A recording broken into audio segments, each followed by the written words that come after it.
In this episode of Fictional Hangover, we talk about fishy puns, outlining our sequel, living our archetypes, and manifesting Kelly DeVos in our discussion of Eat Your Heart Out by Kelly DeVos.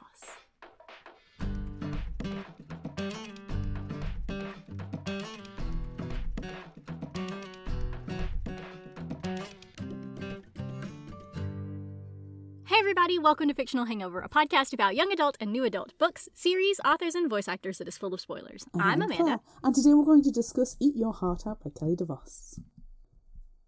Standard disclaimer. If you haven't read this book, please remember that Fictional Hangover is all about spoilers. If you haven't read or listened and don't want to be spoiled, stop listening to us and go read or listen to the book. Then come back. If you haven't in this but want to pretend that you have, or if you don't care about spoilers, or if you just like the show so much that you don't care about any of that, then listen up. Especially listen. Especially listen to this one. It's fun. It's got a full cast. It's very good.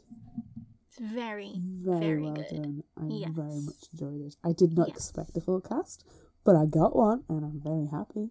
Yeah. It's good. It's really good. This is going to be a long one, peeps. So settle in. It is, because grab there's your popcorn. Multiple POVs, and everyone has to have their moment in the sun, and or their moment against the zombie, and or some sort of redemption arc. And or their violent grisly death. Yes. I know, all of those things. There's so many good things in this book. So let's see which one if you survive to the end. Do you think that you're gonna survive? I've survived this book twice. Me too. I listened to it a few months ago, and then I listened to it again for the show. I've listened and read, so nice. I love that we get so obsessed with things and listen and read multiple times. It's got to be done. You cannot argue that we don't go into detail and the nuances, and we don't know our stuff. We know literally every single thing about every book we've ever talked about on the podcast. I mean, the memory might be a little shady. I'm, advancing in the years now. And we are getting old and decrepit. It's fine. It's fine. So I read an interview on pinereadsreview.com about the archetypes and, surviving till the end that we were just talking about a moment ago, and what we also talked about in our social media Would You Rather? Yes. And Kelly was asked, you're in a scary movie. Which archetype are you, and do you survive the movie? Ooh. And Kelly answers, I like to think I'm the outcast, the person who is a little bit of a weirdo, but will ultimately survive. I've got some hidden skills, like my knitting needles, sticker collection, and coffee drinking will come in handy, right? The sticker collection 100% will come in handy. I have a ridiculous amount of dice. You could scatter them on the floor. That's what I'm thinking. I have a ridiculous amount of wigs. You could scatter them on the floor. I could scatter them on the floor. You could use them to make nests to sleep for the night. Yes. If it turns into a survival horror. I can also, disguise. Disguise myself. I mean, that's too obvious. It really is. And that's not the number one way one should use wigs. No. Scattering on the floor and making a nest. Tied for number one. Yes. It's like you make a trap, you dig a hole in the ground, and you cover the hole with the wigs. Yeah. Weak twigs, just to carefully balance them. Yes. When they don't weigh much, so. No, exactly. But you can get a lot of coverage when there's a lot of hair. Yeah. And then the zombies, or whomever is chasing me, would be like, hey, what's this pile of wigs? And then they walk up to it, and then they fall in the hole, and then they're trapped forever. That's flawless plan. It's not gonna work. It's not gonna work. At least while they're down and trapped forever, they're gonna have a lot of wigs with them as well to look fabulous. Yeah, they can have fashion shows by themselves in the hole as they slowly die. What? Anywho, initial thoughts. Okay, so I love a good zombie book, and this one was recommended to me by a librarian friend, and so I'm really, really glad we decided to cover it. I think it's great. And it's also, like, you know, got a heartwarming message. It's got several heartwarming messages, actually. Yeah. But yeah, it's fantastic. You know, spoilers, I ridiculously enjoyed this book. I wouldn't have enjoyed it I wouldn't read a book twice if I didn't enjoy it so much. Right. So yeah, I really you love this would book. spite summarize it if you didn't like it. Despite summarize, you get what you're given. But no, you've got like pages and pages and pages. This is going to take a while. It's going to take at least 2 or 3 days. Right. You know what? The very first line of the summary is a good, like, preview for the future. In the next few hours of the length of this episode, one of 3 things will happen. Being rescued, unlikely. Freezing to death, maybe. Or being eaten by zombies, most likely. With only 5 people left alive, trapped on the roof of a creepy laboratory at Camp Featherlight for overweight teens, the rest are already a part of the mindless horde, and one girl ready to give birth, yikes, a divine intervention does not look forthcoming. So, which role are you auditioning for in the real-life zombie horror movie that's happening around us today? Action girl, the basket case, the courageous captain, the jock, the jerk, the nerd, or the outcast? Ooh. Think about it all episode long. Yes. In the meantime, let's go back in time. Vivian Ellenshaw has a problem. Her mom married Coach Haynes, and he hates fat people, therefore hates her. Despite Vivian being voted the captain of the soccer team, hosting a successful fundraiser, turning up for drills every morning and passing her physical flying colours, she still hears his snide comments. Vivian is confident in her skin, and her body is no one's damn business. Now, Vivian is being shipped off to a ridiculously expensive fat camp for teens over winter break, Camp Featherlight. The van turns up, driven by a nice-smelling, blue-eyed jock, and as they drive off, Vivian realises there is another person hiding in the back of the van, Alison Dumond. Alison Dumond was once Vivian's best friend, and now she is Miss Pariah to Vivian's Miss Popular. Alison's family can't afford her place at the camp, which Vivian knows, so she can only hope Vivian doesn't find out how she paid for the camp fees.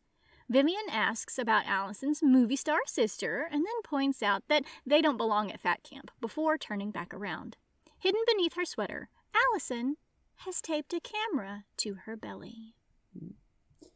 Steve Miller is in it for the money. The family farm is tied up in a lawsuit with nothing left over for college, and he can't rely on a football scholarship. So here he is, taking a job at Camp Featherlight for a bunch of whack jobs and white coats, looking after people he doesn't believe should go to fat camp in the first place. Is fat camp, like, really a thing? Surely not. I mean, come on. Apparently it's terrible. It's terrible. There are still a couple more people to pick up on the journey from Phoenix to Flagstaff that will make up their pod. Yes, it sounds creepy. Yes, already. We're 3 minutes into the book. Creepy. Pod. Paul Fannin wants to convince his parents that he is the future head of Fannin Pharma. As his mom lists off the grocery list of food she's packed for him, the van arrives to pick him up. Paul is going to Camp Featherlight to get an inside view of operations. His father told him that they've cured obesity, and it's Paul's job to report back on how the campers are responding to treatment. It was supposed to be his father's business partner's son doing the reporting, but he got sick, so now Paul gets to fill in. It seems Paul's father doesn't trust him, and he's the last resort. Paul has ideas on overweight people, about putting down the tater tots and not being so lazy. In the van, he believes Vivian's confidence is misplaced. As Steve drives carefully through the snow, they all get a message from the National Weather Service. A blizzard warning has been issued. Off the highway, a figure dashes past through the blizzard and the van slams to a stop. Then they hear a scream. Everyone is confused and scared.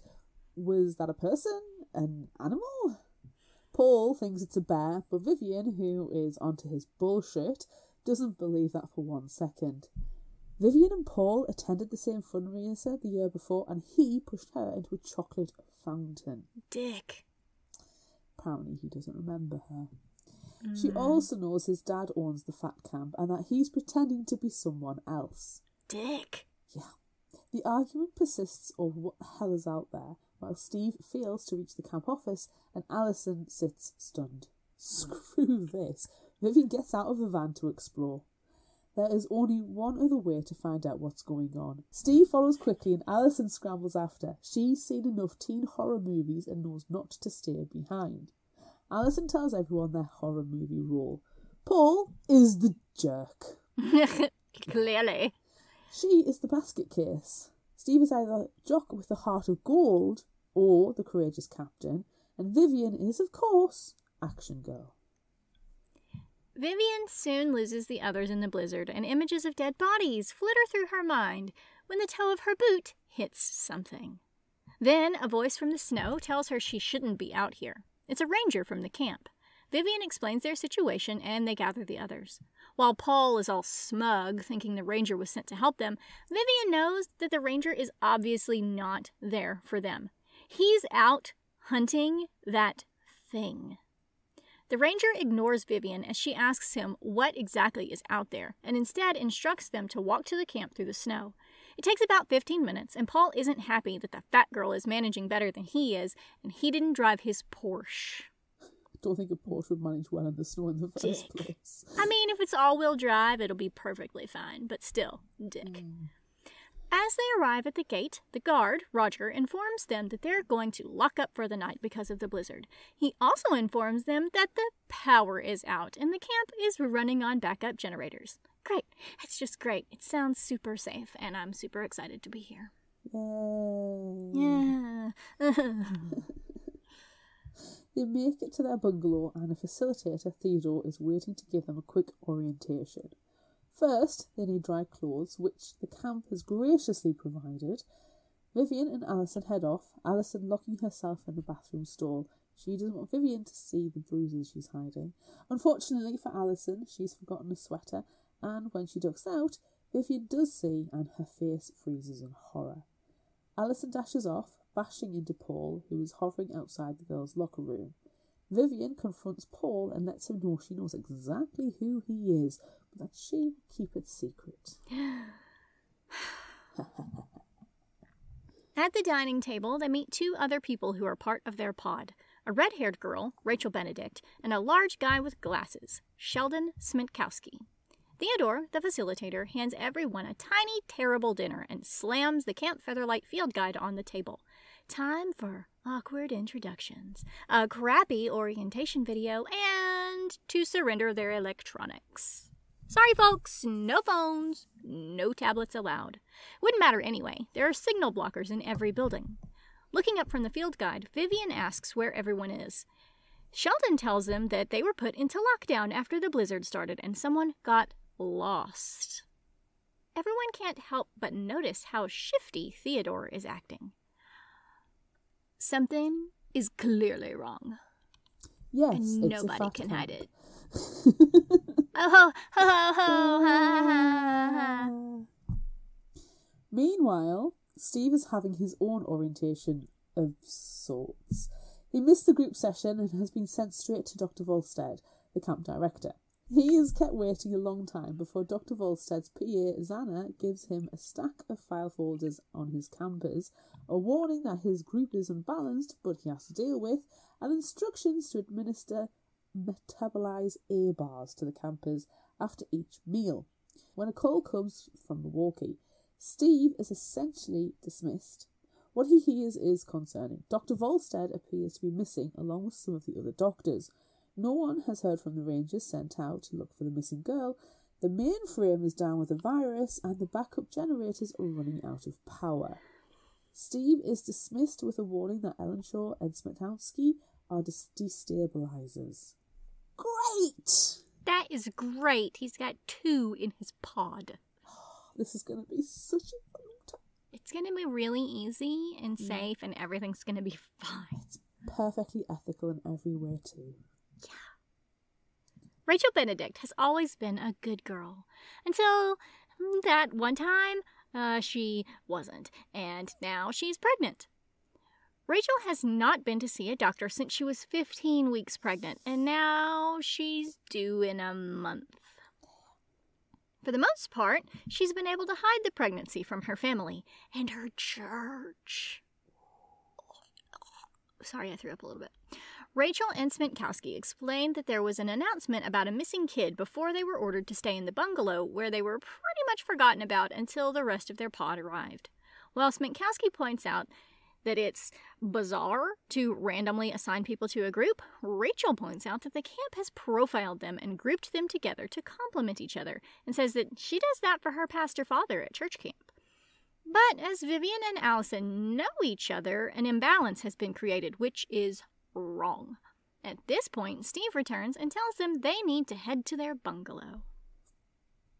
There's more than one thing wrong happening here. Oh, there's multiple. There's a list. You can alphabetize it if you want. Good. Sheldon Smitkowski has unleashed a can of digital whoop-ass on Featherlight. It's such a douche. He told his dad he wouldn't be staying at that damn camp, and all it took was a spearfishing a camp employee to install the malware, an Ethernet port to upload the virus, and the grid was down. What Smitkowski didn't count on was a kid going missing, the camp going on lockdown, and a snowstorm being blown out of proportion. It also seems someone else took down the cell service and Wi-Fi. Normally, Smitkowski knows everything about anyone within 5 minutes, but now he's flying blind. In all the time he spent with Rachel waiting for the others, he can't get a read, but he knows every time she looks at him, he feels guilty. Kinda should, dude. Kinda should. Now, she can't get her snowshoes on. She's red-faced and puffing, and their dumb jock facilitator has to help her. The walk to the bungalow is weird. The snow shows no signs of letting up. The sun is going down, and there's only one person watching them walk by from another bungalow. The bungalow looks like it was designed by an expensive interior designer. Allison thinks it feels like a set. On one hand, that's great, but she wanted to make an expose on weight loss culture and privilege, with Vivian Ellenshaw taking center stage and being the hero everyone deserves. It would mend their friendship after she slept with Vivian's crush. Ooh. The ragtag group she's stuck with makes her reassess her plans to a reality TV show where everyone grows and matures in an artificial environment. Allison already has her action girl, jock with a heart of gold, and jerk. Now she has the nerd and the outcast. It's time to capture the first shots, so Allison hides in the darkness of a bottom bunk and piles up pillows to conceal her camera. After a frankly non-confrontational scene about bunk assignments, Steve distributes the metabolized air bars and by rote explains the formalities of interviews and side effects. The bar looks disgusting and unnatural. It's like a fish, green with black lines through. It's yuck. Rachel points out the packaging isn't labelled properly or, well, frankly, at all. But if it's a pharmaceutical, it should be covered. Surely? Sure, this is all a bit fine. Fishy. No, don't say it. No one takes a bite. But so many puns. Steve is obviously out of his depth and tired. He just wants them to eat their bars and get their file set up. Vivian derails him by asking about the missing camper. He makes a deal. Help him get the file started and he'll tell. Agreed. Eventually everyone is sorted and Steve explains what he overheard in Dr. Volstead's office. Allison asks, was that thing they saw when they crashed the missing girl? That's impossible. Suddenly, there is a banging startling everyone. It's just their dinner being delivered, and a notice that lockdown will remain through the night. And now it's lights out. Seems like everything's going really well. This is so much fun! After a restless night, the group makes their way to the commissary, Steve having gone on ahead for a staff meeting. Everything seems normal. Other campers are dotted around, drinking coffee, laughing, and goofing around. In the food line, one girl is bragging about losing 30 pounds overnight. Wow. That's frightening. Vivian and Rachel point out that that's impossible. Even Olympic athletes can't burn the calories that they're talking about, but the scales don't lie. Is it the fish scales from the bar? Fishy puns. All day long. Paul is excited that whatever his father has helped develop is working, and they're going to make a ton of money from it. A boatload of money? At least a boatload of money. Is that fishy enough? It's ballpark.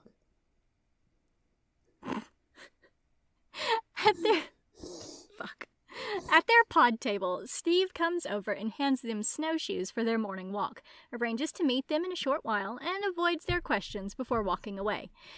They note that he looks nervous.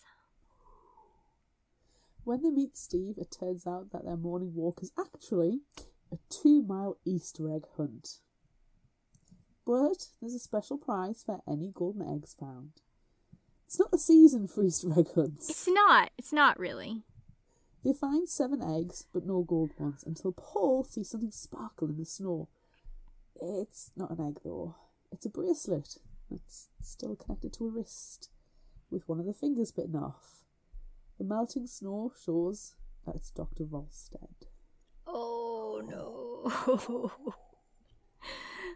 The camp is in chaos. There's running, screaming, and slipping. Eventually, everyone is ordered back to their bungalows. Vivian and Allison inventory the bungalow supplies. Rachel looks through the paperwork for answers, and Paul and Smentkowski play cards.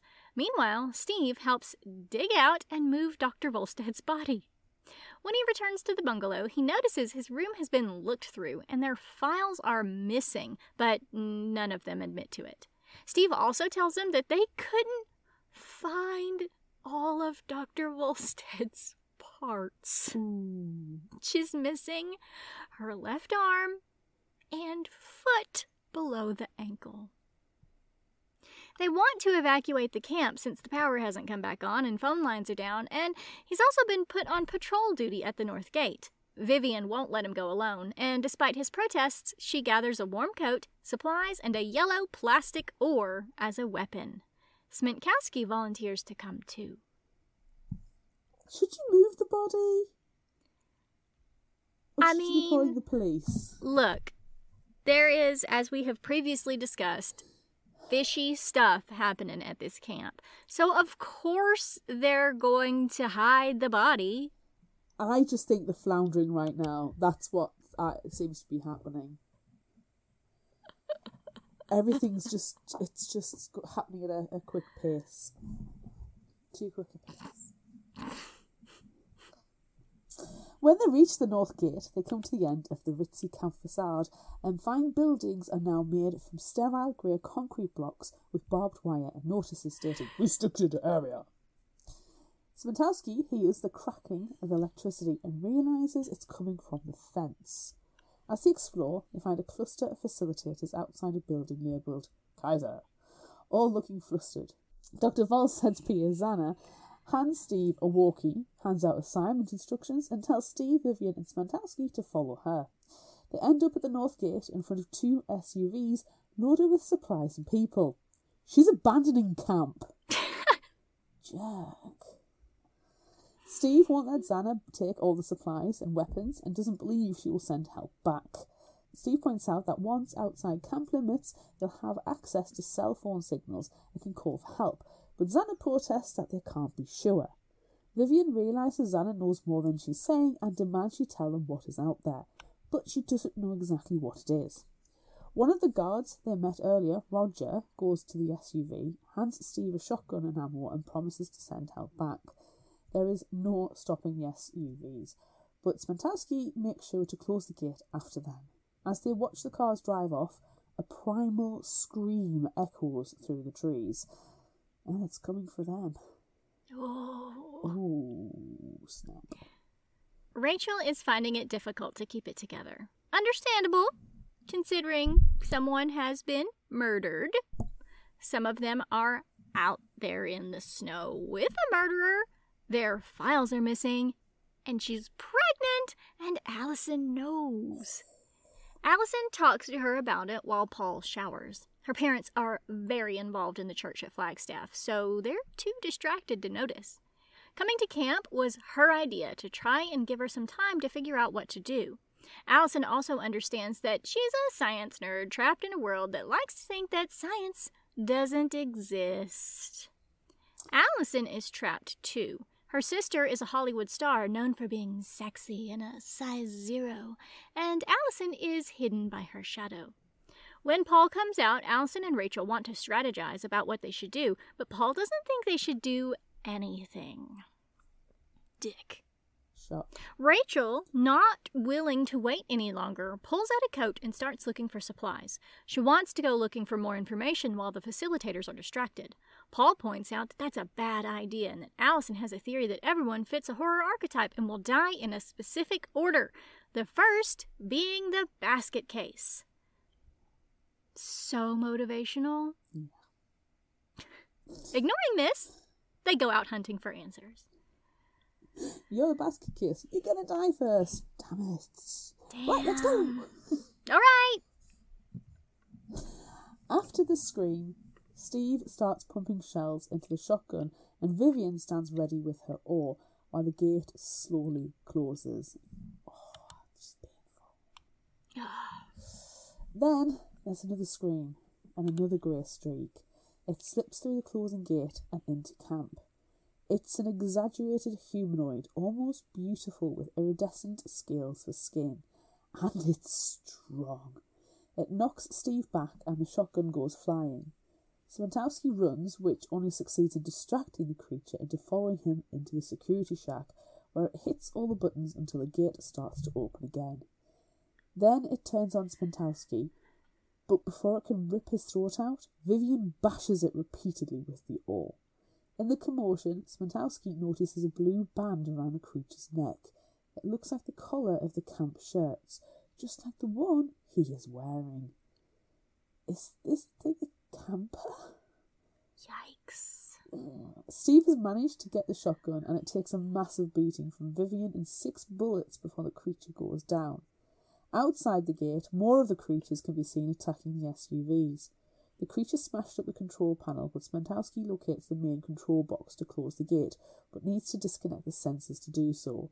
When the gates are a foot from closing, one of the creatures breaks away from the SUV and sprints toward it, while a girl from the cafeteria that morning runs out of the trees toward the gate, screaming and covered in blood. Smentowski, however, can't get the gate to reopen because the power is gone now. Damn. They watch the girl being eaten before being dragged off into the trees, the other creatures following. Damn. Ooh. Damn. Yikes. Instead of a feel-good friendship story, Allison realizes she is filming a teen horror. Oh, no. It can only get worse as the intrepid group of teens start doing stupid crap. Perfect! It's exactly what happens in every teen horror movie. The camp is deadly quiet. There aren't even curious faces at the windows as they pass through to the employees only section.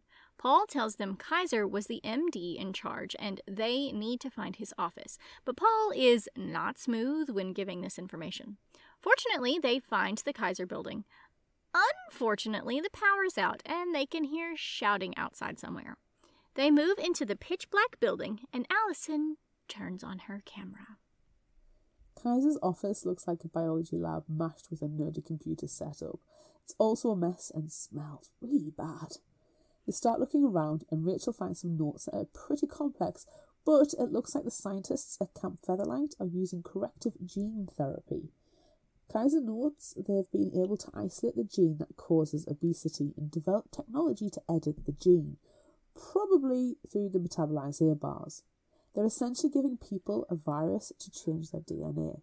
The notes go on about an anomaly that's stating that Kaiser believes continued human testings is dangerous. It's the anomaly that the monsters they saw, is it? I mean... Yeah, I can only imagine. Yeah. Continue Oh no, it makes them gassy. May result in gas or zombie.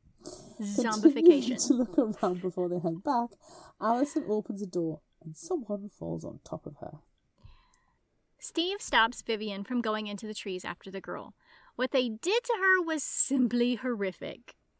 After much discussion, they decide to head back to the others and see if there are any employees left along the way. Then they hear a scream, and Vivian instantly knows it's Allison, so they rush into the Kaiser building. Finding the others, they run to where Allison is and find her under the dead body of Dr. Kaiser. Oh, damn. Quickly updating Allison, Rachel, and Paul on the zombie situation, they make a plan to head back to the bungalow with notebooks and laptops Rachel is looking at. Outside, they find campers milling about with a million questions. Setting down some of the food and water supplies for them, Steve tries to calm them with Vivian backing/threatening them. Steve doesn't think he is the courageous captain, but he's going to pretend to be. Meanwhile, in the bungalow, the argument from the lab has resumed. There is a reluctance to believe that any genetic manipulation is being forced onto people. But the science is there, and the metabolized air bars look to be the source. They argue over what to do next, since campers seem to be changing into zombies. Do they head to their van or go to the building in the employees' area surrounded by the electrified fence? The sounds of smashing glass and screaming interrupt them. Time to move. It's like a scene from Jurassic Park, with at least 5 zombies rampaging through the camp. Managing to escape one of the zombies, the group heads to the building surrounded by the electric fence. Smentkowski has brought a rubber bath mat and gloves to help them climb over and avoid the worst of the shocks. Paul is first, then Rachel. As the boys assist Rachel, Vivian and Allison tearfully make up. Vivian is sorry for treating Allison so badly, and Allison is sorry for sleeping with her crush.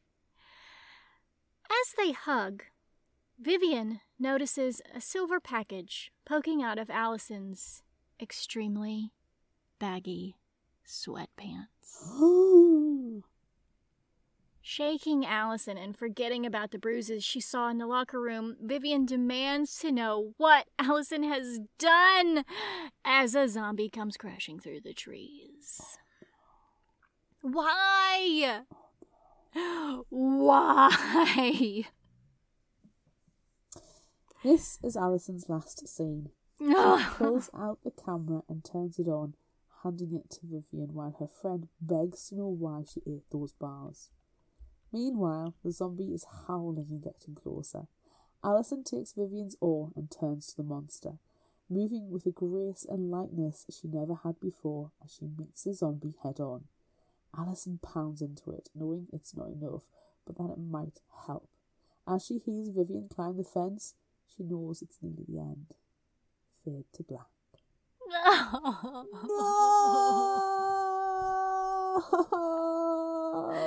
Emotion!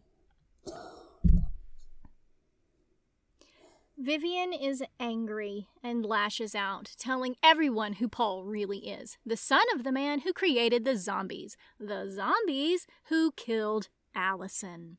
This obviously doesn't go down well, but there are bigger fish to fry. I was literally present. thinking that. Steve helps Rachel stand and asks her when she's due. Oh, no. She's shocked that he has realized that she's pregnant, but look, he has 4 sisters and grew up on a farm, so he can tell. Also, like, being overweight and being pregnant are 2 clearly different looks. They are very, very different bumps. As a person who is overweight and has been pregnant, you could still tell that I was pregnant. Steve then delivers the worst pep talk in history, pointing out that she can't go into full labor now as she and the baby will most likely die. For now, they need to get inside as the zombies start throwing themselves at the electric fence. It's like they're testing it. Oh. Oh. Clever girl. Dashing around the building, they find windows too small to climb through before Paul remembers his father's office has one they should be able to access. Breaking in, Smentowski, Rachel, Vivian and Steve make it inside as a monster breaches the fence and comes for Paul. Smentowski and Vivian pull him up before Vivian lets go and uses a motivational poster to lay into the zombie. She just... brilliant. She really is. Steve shoots it point blank while Paul is dragged inside. In the corner, Rachel is covering her mouth to hide her pain. Her contractions have started. Oh. It's not the time, no. Rachel. It's not the time. Stress-induced labor. It's not the walking she's been doing. Oh, it's bad. It's bad. It's bad. Steve wheels Rachel around in an office chair as they find a way to turn off the alarms that have been sounding since they broke in. Smentowski finds the security office and shuts it down, and also tells them there's a working phone, so they call 911. Meanwhile, from her position, Rachel is able to see the security monitors and realizes with horror that this place is a manufacturing facility. On one screen, the zombies are moving around in a small shed, which Smentowski says is a transformer room, and the creatures are cutting the power lines. Damn it. As the lights go out, Vivian tells them no one is coming. The zombies have reached the town, and now their little group is on the list. Dang. Yeah, no, they're not going to be saved. Nope. Smentowski finds a map of the building and decides the best course of action is to hold up in a secure location higher up and pilfer what supplies they can on the way. He also spots the shipping manifest from the stock room filled with mislabeled metabolized air boxes. The zombie-making bars were sent out Thursday to a variety of suppliers. They've gone upstream. Eventually, they reach an odd-looking lab that seems like another set piece. This is confirmed when they find an iPad with some battery power left containing videos of Paul's dad seemingly making promos for Metabolized Air buyers. They also find publicity photos of Dr. Fallon with military investors. Damn. Then they hear a series of crashes and horrible screams. Damn. Just gets worse. A zombie has gotten into the manufacturing area and is ripping into the boxes. Shouting to get Rachel out, Vivian plans to torch the monster, and Paul is going to help. Using a set of chemicals Rachel found and identified as highly flammable, Vivian makes a benzene Molotov cocktail, but the flame goes out as she throws it down the monster climbing toward them. Paul then pours a whole bottle of benzene down on the monster, and Vivian lights a match, dropping it on its arm. It screeches as it falls onto the metabolized A boxes, which erupt in flames. Vivian grabs Paul, and they make for the roof, where the others have managed to tunnel a path. Desperately, they try to secure the access door from the coming monsters. Look, guys, that never works. What, going up? Running up the stairs, trying to block the doors. You can never block the doors well enough. There's always a way through. Exactly. Well, Paul is convinced they're all going to die. They're stuck on a roof in the freezing cold, surrounded by zombies, and one is literally banging at the door. Paul confesses he's a selfish ass who should have questioned his father about what he was doing, who should have gone after the monster in the road, not Alison. Vivian confesses that it's her fault Alison was there in the first place. Alison thought her douche lord got in the way of the friendship, but really it was her ingratitude. Smentowski confesses that he was the one who took the power down, so everything is his fault. He's right. Rachel thinks it's her fault, that God is punishing her and her baby. That's a load of bullshit. That's not right at all. No, that's wrong. It's very wrong. Steve thinks that's his fault. He knew the place was screwy weeks ago when he was interviewed by a cyborg lady. He could have said something, but he was blinded by the prospect of tuition money. They need to stop blaming themselves. All of them. Well, maybe... Except for Sminkowski. Except for Sminkowski, yeah. And start thinking about their families and others who will be affected by Fan and Farmer. It's time to get out of here. Vivian and Paul are going to go for the van, while Steve and Sminkowski will stay on the roof with Rachel, whose contractions are getting worse. The baby is coming. For luck, and her potential imminent death, Vivian kisses Steve, hands Sminkowski her bag with the shipping manifests and laptop inside. Then, with the shotgun loaded with the last 2 shells and a piece of chair as a weapon, she and Paul head down the fire escape. Steve starts causing a distraction, setting fire to ripped up pieces of cloth and throwing them down to the horde, tossing the patio set, and even Donkey Kong style throwing the sofa. I had an image of Rachel still sitting on the sofa and everybody's like, Steve, no! Not that one! No! And then the baby flies out. And then lands on the roof. Yeah. They catch the baby gently. Yes. Yeah. Completely plausible. It is. That's how things work. That's physics. Steve then starts messing with a hose, trying to uncoil it and tie it to the metal rail around the building so they can swing down and into another safe room to hide from the zombies who are now making their way up to the roof. He's taking this Donkey Kong thing a little too far. He really is. He really is. Sminkowski nearly gets his head taken off by the sofa being thrown back by the horde. Rachel's still on it, though. Rachel's still on it. And she's fine. She's reunited with the baby. It's fine. They need to move. While Steve fights with one monster that has gotten to the roof, Sminkowski deals with the one approaching Rachel. He picks up an iron patio table and throws it, which knocks the zombie off balance and over the edge of the roof. Sminkowski pushes the zombie off the edge, then the horde closes in on the still body and starts eating it. No! The cannibalizing. Oh my gosh. Ooh. Using the hose Steve tied to the metal edge, they climb down and into the secure room below. As Rachel is dangling over the edge of the building, clinging onto Steve and praying like she's never prayed before, one monster looks over the edge. They don't have human-level intelligence, but this one looks like it's trying to work out a puzzle. For the moment, they can catch their breath, but unfortunately, in their haste, Sminkowski left Vivian's bag with the shipping documents and the laptop on the roof. Damn it. It's 2 strikes, Sminkowski. 2 strikes. Looking around for supplies, Rachel spots a laptop with power. Sminkowski logs in and finds several interesting but damning documents under a file called Project Gideon. It seems the monster issue was known, and in fact, it was something that they wanted. Fan and Pharma is working with the Department of Defense to create an undefeatable super soldier. It never goes well, guys. Nope. It only worked one time, and that was Captain America.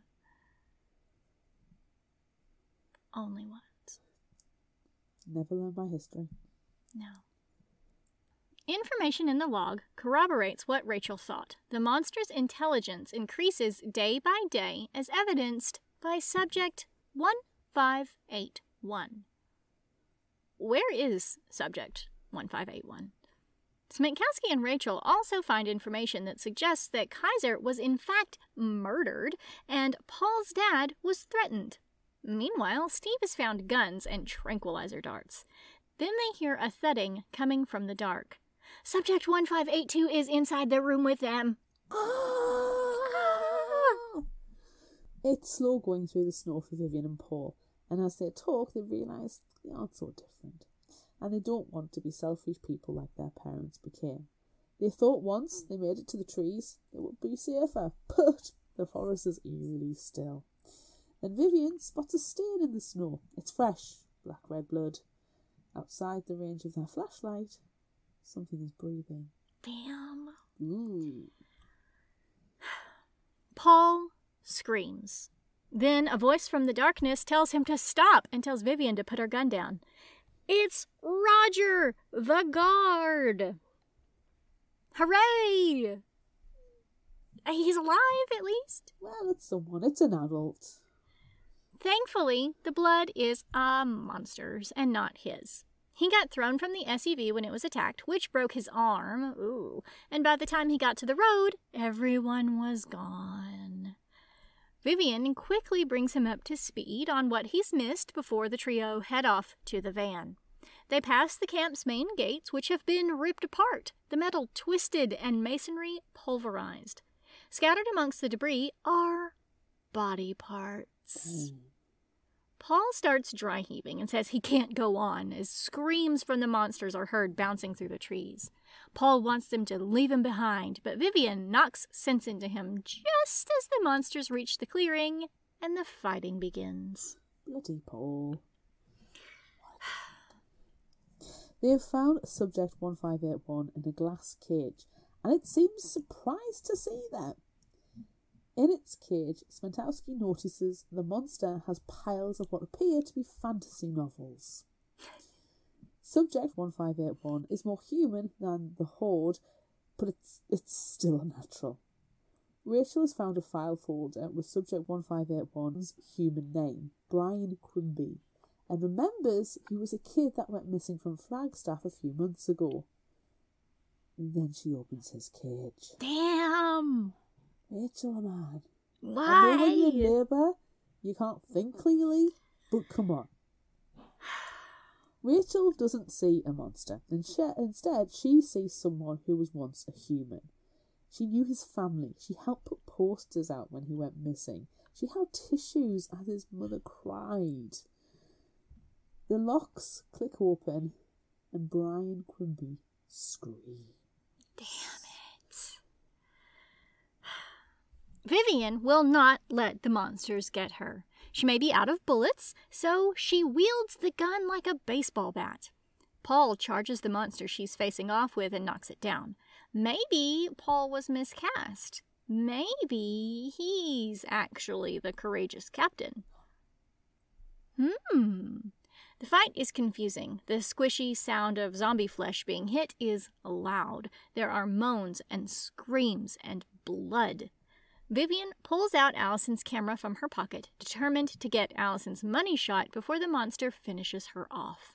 Then Roger fires his last 2 bullets into the zombie and kills it. Regrouping, Vivian finds Paul covered in blood from the monster trying to eat his arm, but Roger declares it's not too bad. Suddenly, in all the confusion, they realize the van is right there, right where it crashed. Vivian opens the door, and 12 inches from her face is a monster sitting like it's waiting for a ride. Ticket, please. It's buckled in. Its seatbelt, it's got its little bag in its lap. It's got some snacks. Got a snack, yeah. Some fish sticks. Krill. Kelp, some kelp. Okay, yeah. Subject 1581, Brian Quimby, stops screaming and starts poking at the door in confusion. Meanwhile, Steve and Smentowski are bracing for the attack. Rachel tells Steve to calm down. Brian isn't going to attack, so he lowers his gun and stays wary. Rachel calmly explains to Brian the situation and tells him he needs to get out of the facility. What? Brian seems to remember being human, but doesn't have a handle on his superhuman body. He's also not attacking and happily eating cereal bars. Smentowski points out that no one is going to come looking for Brian, and they're going to destroy the lab. With the loss of the shipping manifests, the only way to stop more metabolized air bars from being made is to destroy their operation. I hope they don't save everything to the clouds, just saying. This has the added advantage of taking out some of the monsters so they won't be overrun as they head for the van. Smentowski wants to blow the facility up by spreading the flammable product flower boxes they found earlier, while Zombie Brian keeps the monsters at bay long enough to get into the van and get out of there. Brian can then freely walk into the sunset because if anyone still believes he's alive, they will hunt him down. Zombie Brian agrees to their plan. Searching through the room for anything that can help with their plan, Zombie Brian shows them a smoker's desk that has lighters and cigarettes, which will help spread the flames. They also find non-dairy creamer, which, fun fact, is seriously flammable. Think about that the next time you're drinking coffee. With everything gathered, Zombie Brian rips the door off, and they leave the relative safety of the lab and hear the zombies below. Encountering two in the fake lab from earlier, Zombie Brian stands protectively in front of Rachel and roars at them, making them stop in their tracks. Steve rushes in and picks up Rachel, making for the stairs, with Sminkowski following, where they encounter more zombies watching Zombie Brian. Steve starts to tranquilize them while Sminkowski goes for the flower. As Sminkowski starts on the second bag, Zombie Brian runs up, grabs it, and throws the sacks at the other zombies, who start spreading it. Now they light the place up. The zombie attacks Vivian and she fights back with her flashlight while Roger tries to start the van. In the background there is a roar of flames and the boom of an explosion. When the zombie punches Vivian in the face, knocking her back, Paul jumps in her place, grabs the monster and starts pulling it by the waist from the car, Roger pushing from the back. They get it out and wheel on it while Vivian climbs into the driver's seat and reverses over it. Paul and Roger dive in and Vivian takes off. The zombie chases, but Vivian manages to take it out with a tree before heading toward the fire. Steve, Sminkowski, and Rachel are waiting for the van at the destroyed main gates with Zombie Brian, who practically dragged them there. Vivian and Paul get a serious shock and try to take Zombie Brian out before they realize he is a friend and not a foe. As Rachel's contractions have started again in earnest, they quickly pile into the van, except Zombie Brian. Rachel apologizes to him, and he nods in acknowledgement before running into the trees. Soon, they're on the highway toward civilization, passing a billboard for the Waffle House. Vivian is recording all of this for Allison's movie as they discuss the first thing that they are going to do, which is to get to a hospital because Rachel's baby is coming. Practical. Destruction and body parts greet them when they arrive in town. The zombies have taken it over. Something tells Vivian that Steve is going to do something stupid despite his promise not to. As they make a turn, something hits them hard in the side and lurches the van and its occupants, not stopping until they crash. Then a monster lands on the roof. Roger can't get the van to move. The van is stuck. So they decide to make a run for the convenience store. Paul hits the monster, stunning it, and with effort they make it to the inside of the store and see it's been raided by the monsters. And that they aren't alone either. There are at least 3 inside, but they need to get through the store and to the hospital behind. Dumping Rachel in a shopping cart, they start to run when Vivian sees Steve's plan. He's going to stay behind and fight the zombies himself. Vivian protests, but for once she needs to listen to someone else. They run. Steve realises he is the courageous captain after all. No, Steve. The hospital has been boarded up. Vivian prepares to smash the glass with a potted plant when one of the boards is lifted by someone inside wearing scrubs. As soon as the gap is big enough, they pass Rachel through, then follow. Once Vivian is in, she turns to help Sminkowski, but her smile drops, and she screams. One of the zombies is right behind him. Sminkowski can smell its fishy breath and is jerked backward. It's chaos as Sminkowski's mind is filled with all the things he'll never get to do, and all he hears is the sound of gunfire. At 4:47 a.m, Rachel gives birth to a perfect little girl, Stevie Allison Benedict. Unfortunately, she didn't know about Smentowski when she named her daughter. Is that really unfortunate, though? Because Smentkowski is not a good name. I mean, you could go Shelley for Sheldon. Yeah. Once Stevie is born and everyone is patched up, they are moved to a quarantine unit at the hospital and restricted from any news, computers or access to phones. Eventually they move to Fort Huachuca, an army base, where they are finally allowed to see each other in their isolation barracks. While they're in quarantine, they took Alison's camera from Vivian. Rachel's father has been in touch with the governor and Vivian's mom has a lawyer. They are called the Featherlight Four, 3 teenagers and 1 employee who survived the worst blizzard in the history of Arizona. A natural disaster that killed over 400. Thankfully, most of Flagstaff was evacuated after the first zombie broke free. I really don't think a blizzard can dismember bodies. Yeah. During an interview and a round of Vivian's questions not being answered, she is told, the sooner you become part of the solution, the sooner you can go home. Gross. They all have hidden threats of some description made toward them or toward their loved ones, but if they don't get out, everything, even death, will have been for nothing. A silent pact is made. Vivian still has nightmares and regrets. She's home now and it's Christmas. Outside across the street is the usual plain, generic black sedan, ever watchful. Pulling up the drive, however, is a minivan, and inside are Rachel, Paul and Mrs. Fannin. Paul's dad has been missing since the disaster.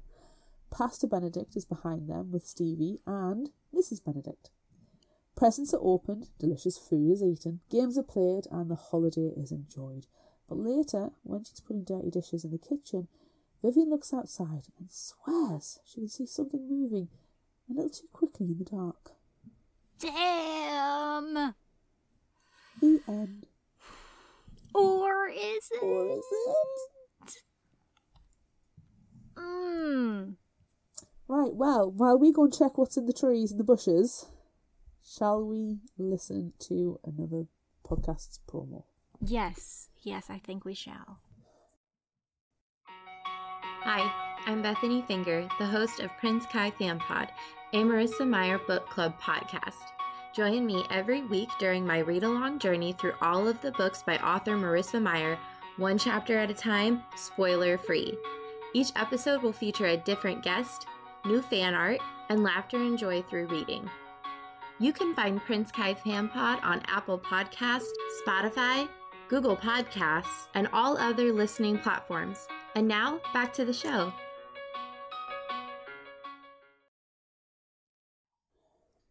Did we survive? Did we survive the break? We survived the break. I'm fairly convinced there's zombies in the bushes. Oh yeah, definitely. Definitely there's zombies in the bushes. Ryan and, not some newly created horde. Well, it's been a little while, so maybe they're all, recovering their mental faculties. True. I'm concerned that, what if a random animal started eating it? Zombie raccoons? Well, zombie raccoons, that's terrifying at the prospect. Uh-huh. But, this is the middle of the woods. There could be bears. Imagine if a bear just snuffled in and ate a random bar that had not been burnt in the fire. Zombie bear? That's not Zombie good. bear. Mm-mm. No. Zombie fish? Wow.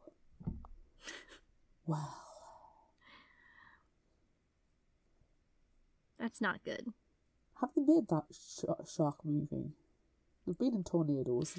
I'm sure there's a zombie fish movie. Research! There's a movie about, piranhas. Aquarium of the Dead is a 2021 American sci-fi horror movie about a scientific accident that turns aquatic creatures into zombies. It's pretty good. And it's the third in a trilogy. It's pretty good. Should watch it. Anyway, so what are your standout moments? Stop looking at zombie fish movies. I'm off IMDb now, it's fine. Standout moments. Do you know, I don't know if I've got any particular moments I'm like, oh, that was so freaking amazing, because I enjoyed the book from start to finish. Yeah. It wasn't a slow burn book either. It was, right, here's the introduction, these are the characters, this is the place, this is what's going to happen. Mm-hmm. Yeah, zombies! And then from the moment they enter the camp, it just felt constant. And if there were, like, quieter moments, it was for narrative purposes. It was because Rachel had something scientific to discuss, completely pertinent to the story, or there was a certain amount of character development or, character building that needed to take place. But then, as soon as that, like, quiet moment passes, there's a scream in the background, or the door gets banged on, or there's an explosion, or there's shotgun blasts, or a couch comes flying over. Yes. So they don't last for very long. They're very small moments. Yeah. And then something terrible happens. The way I was thinking of it, and I'm going to go down the pun route, shock, the story has no fat.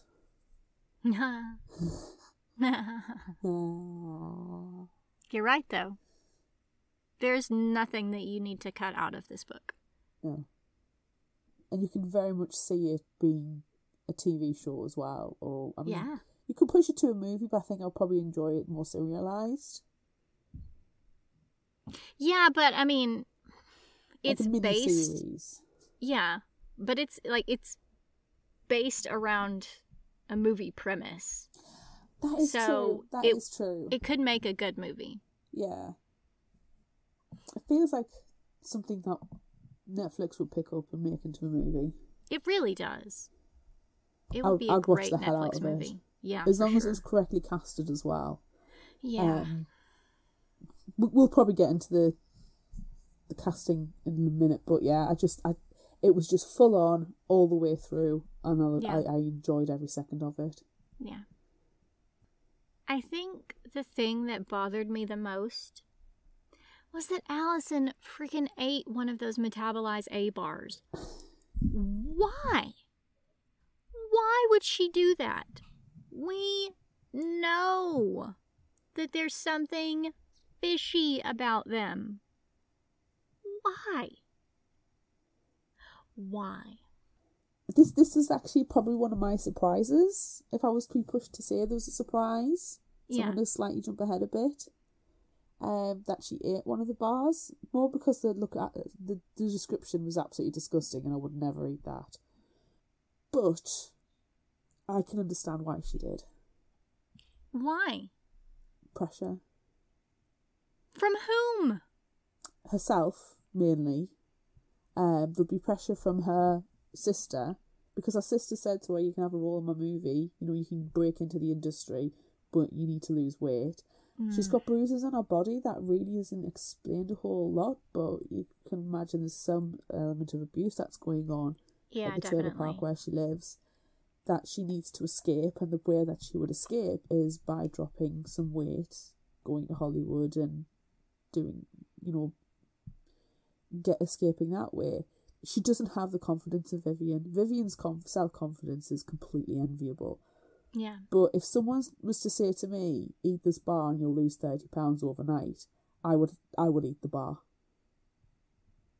Because I don't have Vivian's confidence, and I'm a much older person than what Vivian's character is. I do not look in mirrors. I don't like the reflection that I see. If I take a picture of myself, it's a calculated selfie for the best effect. And you'll notice it's never from the chest down. Because I don't have that self-confidence. And I wish I could just... there's a part in the book where there's a quote where it's talking about Vivian saying, I'm average... It's either Vivian or Alison, I can't remember. And she says, I am the perfect national average in sizes. and I can't go to Target and buy a pair of jeans off the rack. Yeah. I know exactly what that's like. And it's demoralising and it's humiliating, and it's one of the reasons I hate going shopping. So if somebody was to give me this disgusting bar and said, you will lose £30 tonight, I would buy a box. Because... Even after finding out that they turn you into a zombie? No, I don't want to turn into a zombie, but I don't think Alison ate it knowing she was going to turn into a zombie. She'll have eaten it the night before, after Steve gave it to them.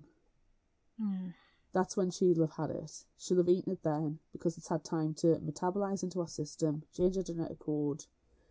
Because she's been wearing all these baggy clothes already, and nobody's been paying attention to her. She's dropped the weight when they've gone for breakfast, and she's not let on to anybody. Nobody's realised. She's turned into a zombie at about real time as everybody else. Mm. So, yeah, I can understand why she did it. I really can. And I hate that. I hate that too. I hate it. I really hate that too. I like, though, that we are able to have two separate discussions in this episode. Because, my main focus is the zombies. Yeah. That's not your main focus. No.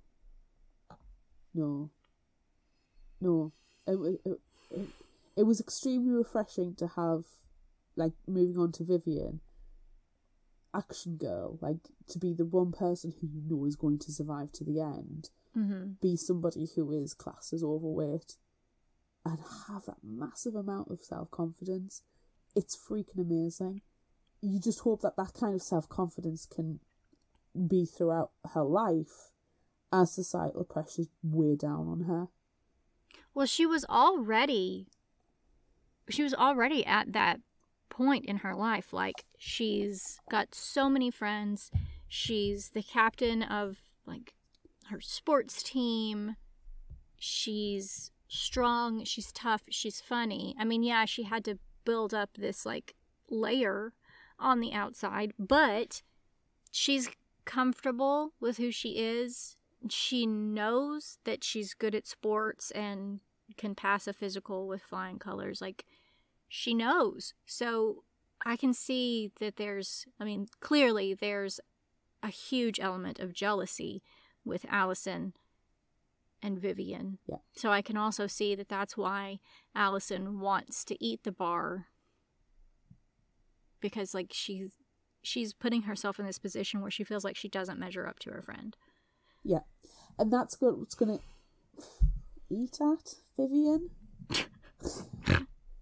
Pardon the pun. Because for her, the breakdown in the relationship was because Alison told her the truth. You're an ungrateful brat. You need to stop complaining about your mother's marriage to the coach, and just try and be happy and stop rebelling against it. It's not, you cannot change it. No. Whereas Alison thinks it's because she slept with the person Vivian was crushing on, and Alison's like, I don't care about that at all.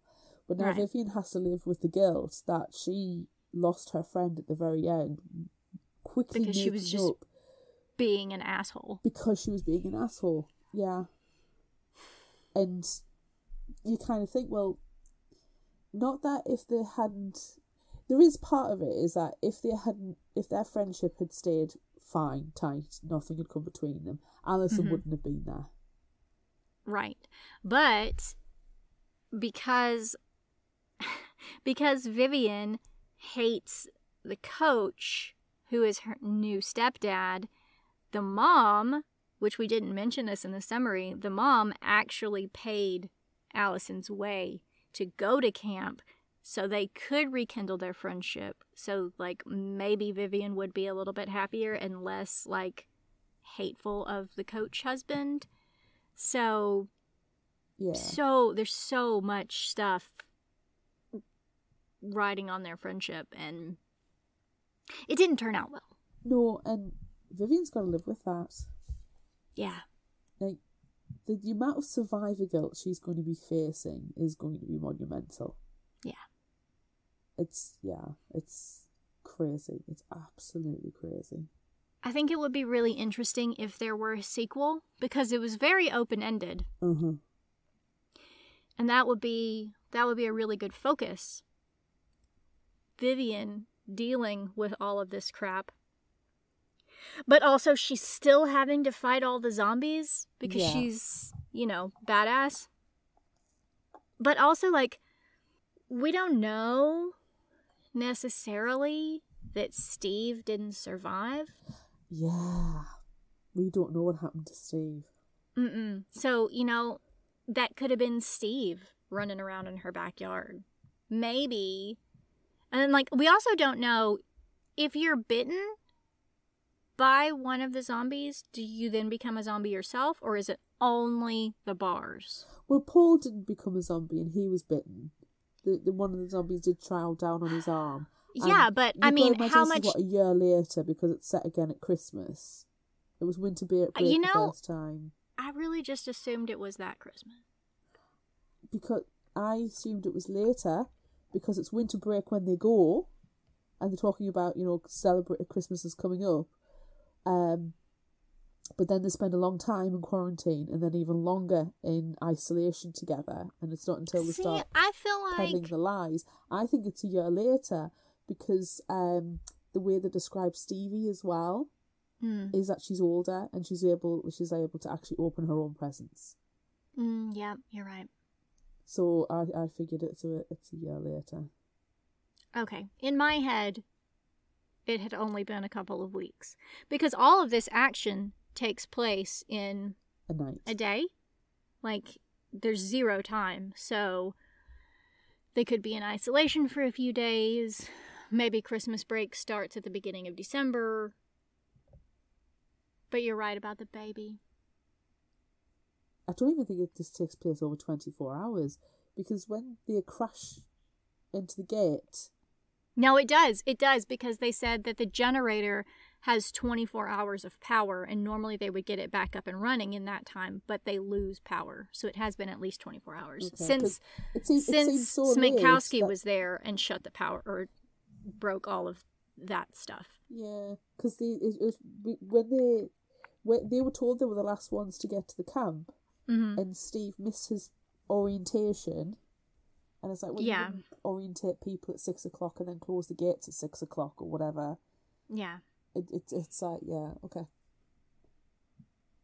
Okay, yeah, it's fine. But yeah. What do you think of Paul, apart from being a jerk? Do you know what annoyed me? What? He's fat-shaming Vivian. Well, that. But also, he's fat-shaming Vivian for being at a fat camp, where he is also at a fat camp. I know. He is not going to be a skinny little mite who's underweight. He's going to be in some form overweight as well. Otherwise, he wouldn't have gotten through the gates, even if he was the son of one of the owners. Yeah, because everyone would be like, "What the fuck are you doing here?" Exactly. So I was like, this sounds awful. I just want to grab Paul by his belly chub and give it a wiggle. Yeah, like grab his love handles. Truffle shuffle. Ugh. I don't like the Goonies. Yeah, well, you're weird. Sorry to let everyone know that. On that note, thanks for listening, everybody. It was lovely doing the podcast. You never ever want to listen to me talk again.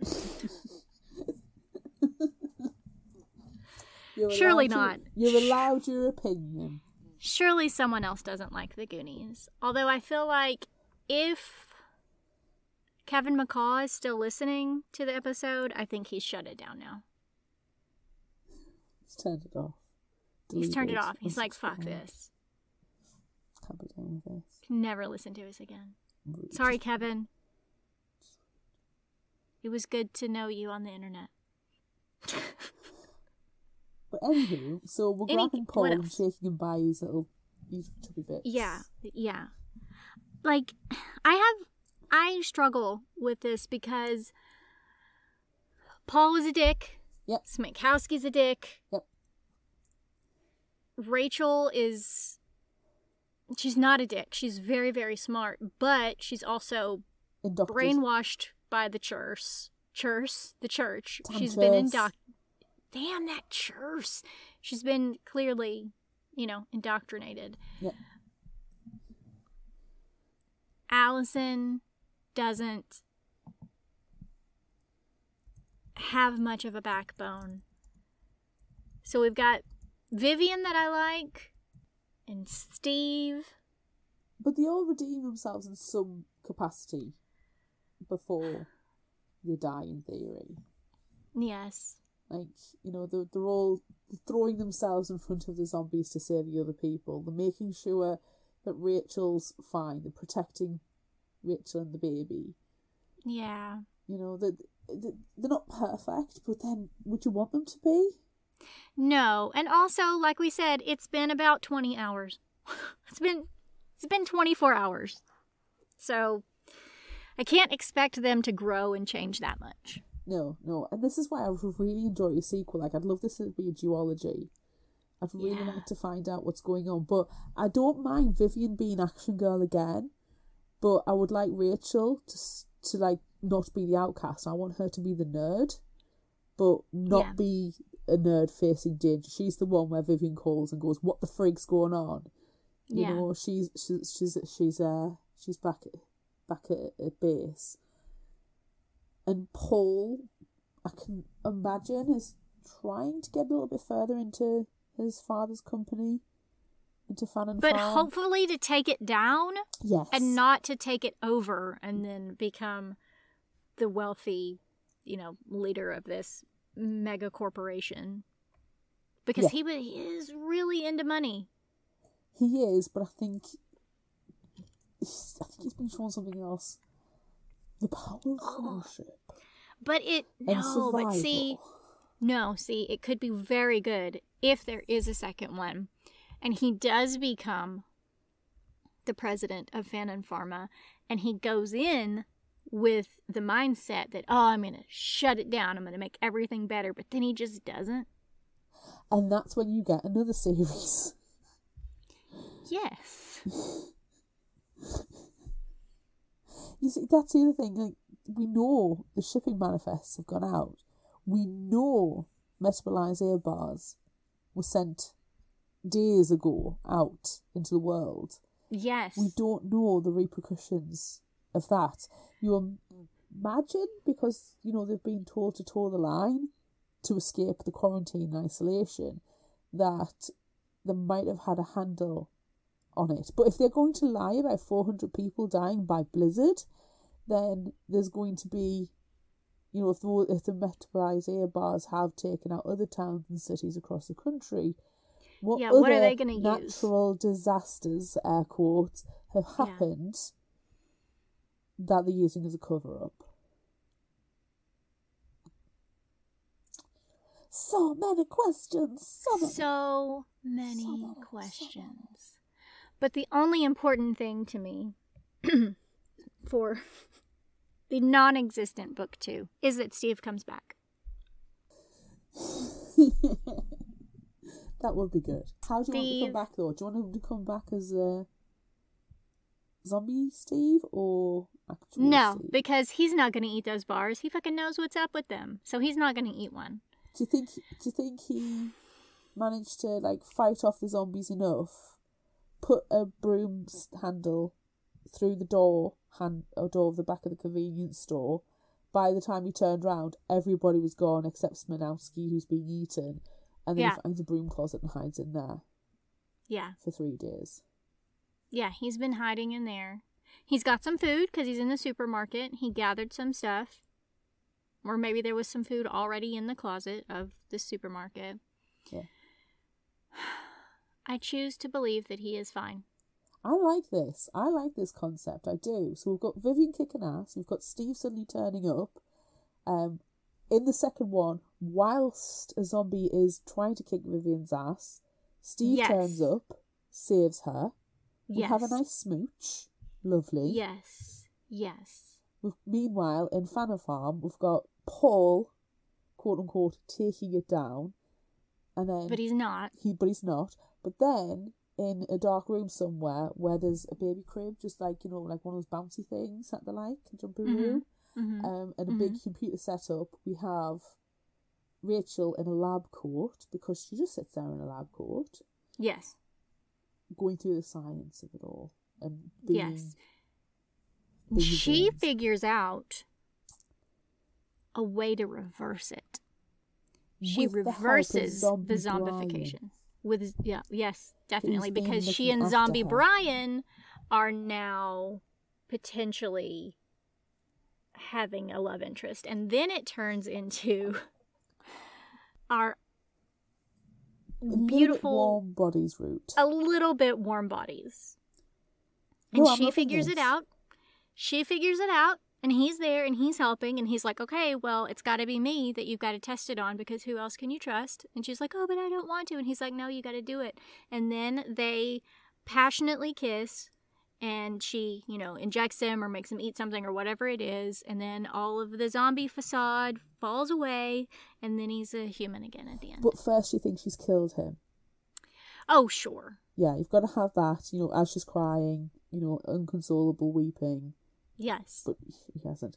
But what you don't realise is that he is the multiple of subject down the line, where she finally cracked the code, because out back there's a few extra zombies that Zombie Brian's rounded up that she's previously tested on, and the serum has failed.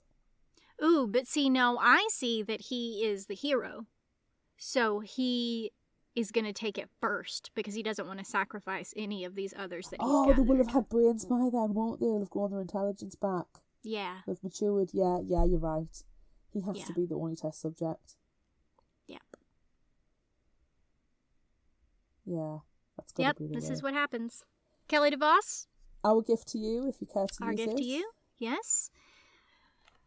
We have written book 2 for you. We've outlined it. Yeah. You have to write it. Loving the work. Done. We'll accept some acknowledgements. Yeah.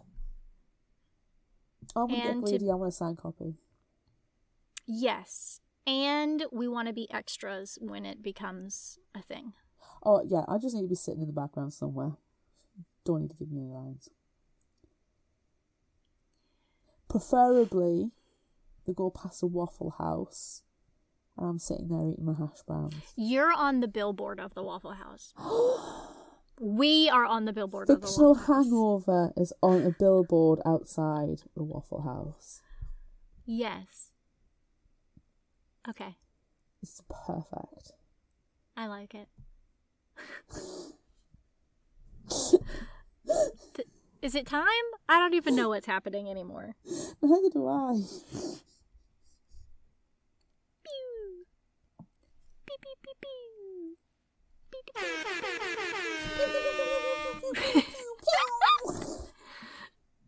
It was a delayed pew pew. It wasn't delayed pew pew. Okay, so we asked on social media, would you rather be Action Girl, the basket case, the courageous captain, the jock, the jerk, the nerd, or the outcast? Dang.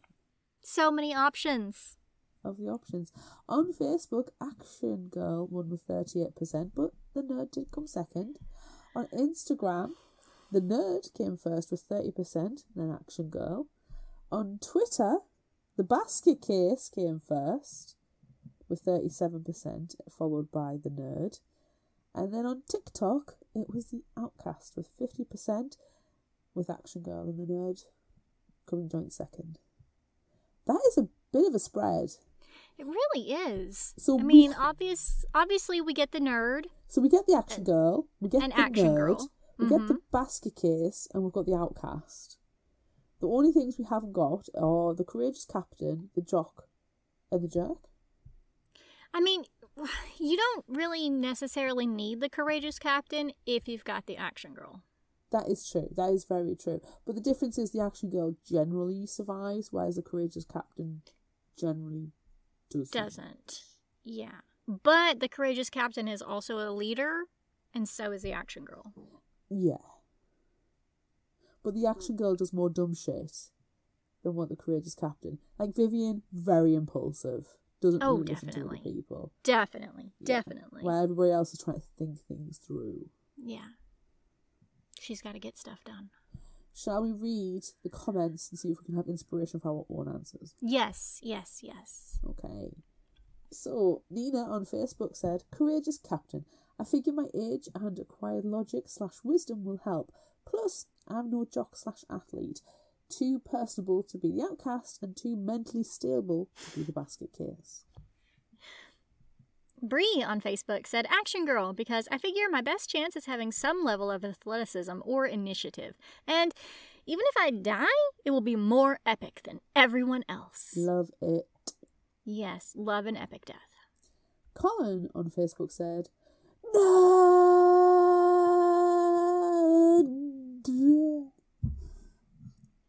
Constance on Facebook said, "No, I'm not singing it.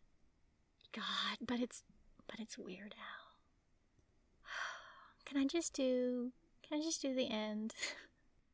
They see me roll on my Segway. I know in my heart that they think I'm white and nerdy. I'm white and nerdy. I'm white and nerdy. God, Weird Al." It's a good one. Thanks, Constance.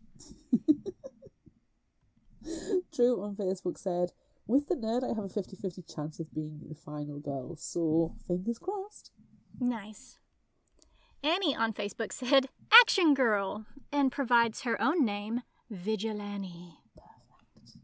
Vigilante is the best name we've ever come up with for someone in Vampire Book Club. At Toro Kansai on Instagram said, "I'd probably be the basket case nerd." Ooh, a combo. Yeah. Got lots of comments from the library, too. Yeah. I almost feel like the library should have its own, vote. Social media plus the library. There were lots of nerds at the library, obviously. Well, duh.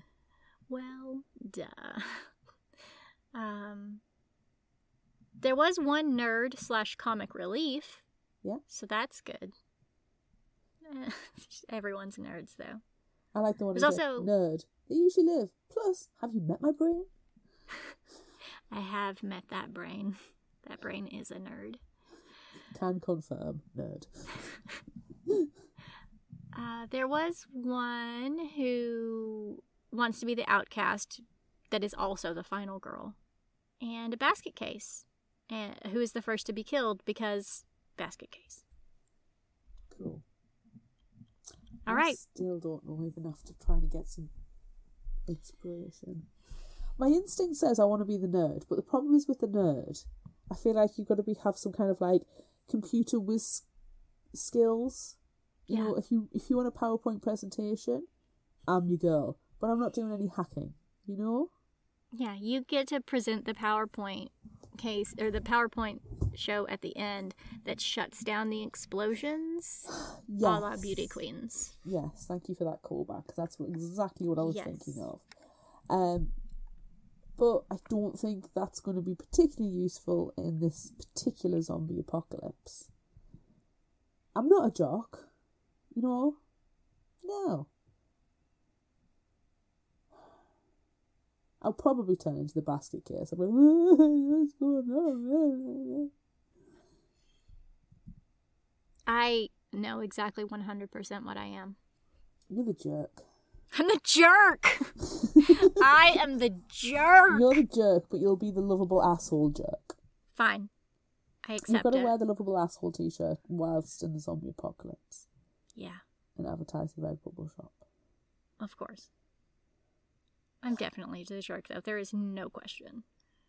I would love to think I would be Action Girl, because I would be like, I'm not putting up with this bullshit.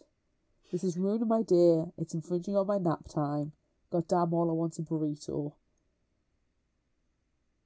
I can see that. Let's kick their asses and get this done. But I don't know if I would be the Action Girl. I've got a feeling I'll be the Action Girl, and then 5 minutes later I'm tired. I'm just going to turn to the basket case. But I would like to think I could be Action Girl. I would like to think that, because I don't know, if I think about when I'm at work and stuff, if you give me a project, I'm like, right, let's get this done. Let's do this. Yeah. If you want to get from A to B, let's get this done. And yes, I am an overweight person, and yes, my fitness levels is not what it used to be for various reasons Amanda knows all about. But I know if I need to get from A to B, I will freaking well do it. Because I am also massively stubborn. You are massively stubborn. But you know what? There's that one time that you fell down the stairs. So I really feel like you've got some basket case tendencies. Well, yes. Okay. I know the repercussions of that are still lingering. It's one of the reasons why you've lost some of your athleticism. It is. Because you fell down the stairs. God damn it. And I do have a good swinging arm, which has got to help with Action Girl. Yeah. Do you know what? Screw it. I'm going to say I'm going to be Action Girl because of my can-do attitude and the fact that I do not like to put up with people's bullshit. Yes. However, my leg brace is not allowed to fall down. No. That's my one condition. You need that. I will. Yeah. And also, you know, if we have like quick, tight action like we have in this book, you know, it's a day. You can Action Girl for a whole day. I can actually. Do you know what? It's not the standing and the walking around that's the issue. It's the sitting down for prolonged periods of time that hurts. Yeah, so you're the perfect Action Girl. So it's fine. I'm going to be Action Girl, and while I'm doing it, as the day goes on, you'll go, "Gee, she started off really tight, but now she's quite fit." I'm like, "Yeah, stamina." And it's not because you ate a metabolized A bar. No. Because I wouldn't let you live that down if you did. No. As the jerk. No, but I might have like a healthy cereal bar, because I do enjoy a healthy cereal bar. Yeah, that's or some rice cakes. I've really been craving rice cakes. Oh, yeah, I love a rice cake. I haven't had rice cakes in ages. And my mum mentioned them the other day, and now I really fancy some rice cakes. Yep, so. I love a rice cake. They're very diabetic friendly. Do you get the plain ones, or do you get ones with like yogurt or chocolate on? I like the more savory ones, like a white cheddar. You can get these absolutely delicious salt and vinegar ones and cheesy ones. I don't like salt and vinegar, not a fan of that. But I think there's also one that's like the everything that goes on the bagel flavor. That's a good one too. Oh my god. I can only imagine that you have access to a multitude flavour of rice cakes. Is that what I need to send you in your birthday care package? I feel like I need rice cakes. You need a rice cake? I really want some rice cakes now. I'll find some weird one and send it to you. Oh my god. I like rice cakes with cottage cheese on. I don't like cottage cheese. I do like those. I don't like pineapple and cottage cheese. That's just wrong. Pineapple and pizza's fine, but cottage cheese is wrong. But I like chive. I don't like cottage cheese. I'll take the chives. I'll take the pineapple. Like but I don't want the cottage cheese. Philadelphia cream cheese, just a little bit. Not a fan of cream cheese either. Oh, it's cheese, man. It's cheese. Give me like a block of cheddar. I want to go to pepper the cheese jack. shop. I'm going to go to the cheese shop. I want to get this coffee cheese that I found. I'm going to source that from somewhere. You need to find it. All right. Let's go on to our next question. Yes, please, because we're getting hungry and thinking about We are. I'm starving. It is lunchtime. It's lunchtime for you. It's dinner time for me. Let's do this. Yeah. Okay. Right. Next question. Would you rather face a zombie horde with an oar or a shotgun with 3 bullets? Oar. Because an oar is a treated wood. It'll be highly varnished as well.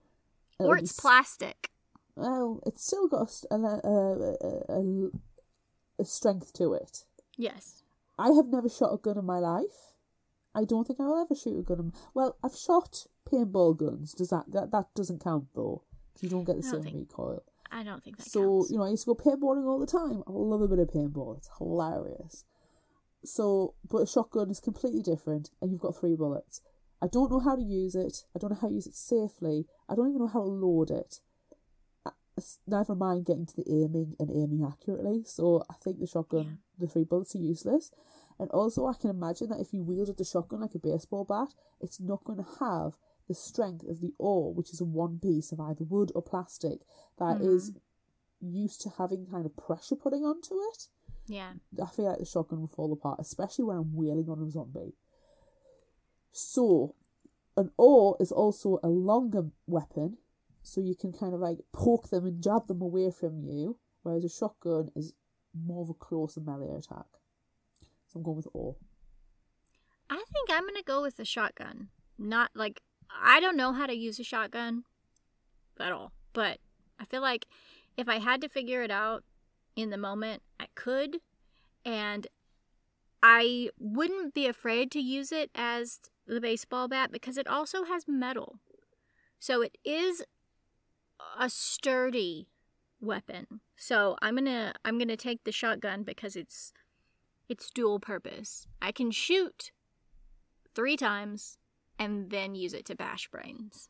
Well, this works out wonderfully because we've only got one oar and one shotgun. So if you take one weapon, I take the other, we can action girl and jerk the place. Zombie free. Yep. Good plan. Next Can we question. high five? High five. You're above me, I'm below. You're to the side of me. Don't we usually? Oh, that's right. When we share our video clips. So no. High fives. Low fives. Raising the roof. Ooh, ooh, ooh, ooh. All right. Let's see what happens with that, everyone. Nothing, because she finds a better clip. Would you rather? You're probably right. Would you rather find the shipping manifests or the iPad with the promo videos on? And yes, you can use them to bring down the massive corporation if you so desire. I feel like, as much as I would love to have the iPad with the promo videos on, because I could potentially use the iPad for other purposes. I feel like the shipping manifests would probably be the most helpful because you can see where the bars have gone and what city you're going to have to go to next. Oh, that's what happens in the sequel. What we don't realise is that Vivian and Paul and Rachel have secretly managed to find copies of the shipping manifests and been going to different cities to try and get them back and burn down factories and warehouses. And at the same time, but in a different order, Steve has gone back up to the roof and got the originals. So he is also going to the other locations, and then they cross paths. Yes. It's right. Man, we're really good at this. We need to quit our day jobs once somebody starts paying us. Yeah, pay Waffle House? It's the dream. It's the dream. One day. One day. I agree. I'm going to go with the shipping manifest as well. Because as much as it's nice to have an iPad and think, oh, I can stream some spooky programs on there. Those promo videos are already out with the Department of Defense. They're only going to do so much. Whereas I think the shipping manifests are more dangerous.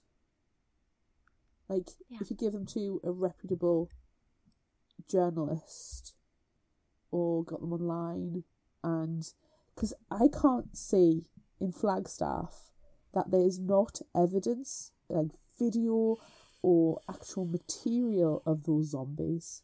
Mm-hmm. There's too many deaths for it to be hidden effectively. Yeah. So you need some kind of conspiracy theorist, which will be the outcast in the sequel. Yes. Yes. Who will help you get the word out.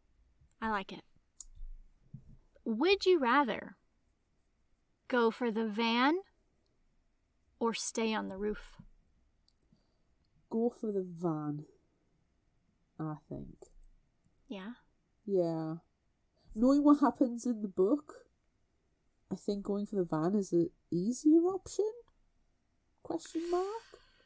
Because they do deal with a couple of zombies. Yeah. Whereas... And they find help. And they find help, and they get transportation. Yeah. while staying on the roof, you kind of like landlocked because there's just surrounded by a horde. Mm-hmm. And if you can't get off that roof, you're stuck. But knowing what happens in the book, we get inside the building and we find Zombie Brian, who helps us and then becomes our love interest in book 2. That is true. That is true. I'm still going to go for the van. I'm Action Girl. That's what Action Girl would do. That's right. And, well, Paul is a jerk. But he changes. He evolves. Yeah. He thinks he's starting to turn into a courageous captain. Well, because he's a jerk. Of course he's going to think that of himself. What a jerk. What a jerk. I feel like Sminkowski can also be a jerk. Oh, yeah. But So, then Steve stayed on the roof. And you really liked Steve. You might not be a jock, but you respected Steve.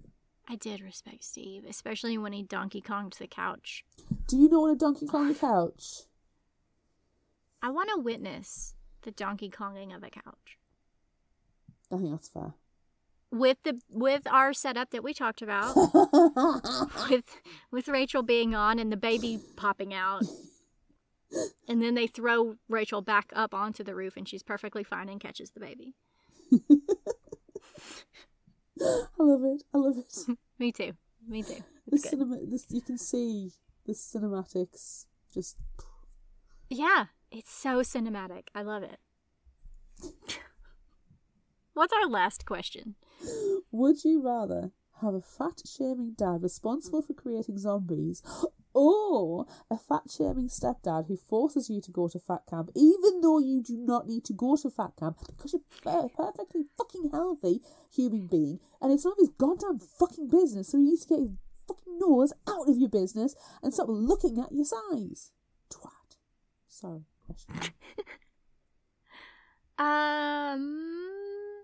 I'm gonna go with the fat shaming dad responsible for creating zombies, because then at least you get a Porsche. I get a Porsche. I've got money. I might potentially take over the company in book 2, and then I'll eventually be taken down at the end, which is fine because I always do enjoy being the villain. So yeah, that's what I'm gonna do. I feel like because you're Action Girl, again, we're just Paul and Vivian again. You have to have the second one. You don't have a choice. Fair enough. I have a rich mom. She can get me a Porsche instead. That's right. Yeah. Your rich mom can do that. And she'll also pay for your basket case best friend to come with you. She will, and she'll also pay for my therapy that I'll need when I suffer from survivor's guilt in the second book. Yes. All right. And my vigilantism in the second book as I go around destroying all of the facilities. Yes. Thanks, you have Mom. to have funding for that. Yeah. Thanks. Okay. Oh my God. Favorite final thought quote? There were so many in this book. So many good quotes. Seriously, so many. And they ran the gamut of being hilarious and having a punch meaning.